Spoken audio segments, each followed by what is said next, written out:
Za nepolni 12 časa 3 kamioni izleta od Patištata na istok i završija v okolnite nivi. Eden vozač počina, eden evo bolnica. Причина за излетувањето на првиот камион во близина на македонско-бугарската граница кај Делчево е срцев удар кој го добил возачот додека возел.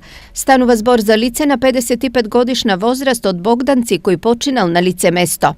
28 годишен возач од Србија пак со повреди заврши во Штипската клиничка болница откако на патот Штип-Радовиш изгубил контрола над сканијата која ја возел и завршил во сообраќајниот знак. Поради увидот и отстранување на возилото, патот на овој правец бил во прекин од 23 до 5 часот утринава. Излетан камион кај селото Гајранци беше причина за неколкучасовен прекин на сообраќајот на патот Крупиште-Пробиштип.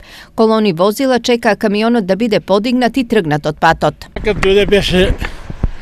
Камионът беше доле, лежеше, беше изтумбан, имаше 2-3 коли и мораше ја да супирам колите, да регулирам сообраќајот. Не пуштам други, супирам.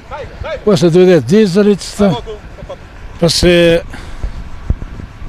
дојде полицијата одма, насобраа се коли, она дава и Поленка извадија го. До излетувањето дошло кога на тесниот пат требало да се разминат камион и автобус, при што камионџијата изгубил контрола. За среќа повредени нема.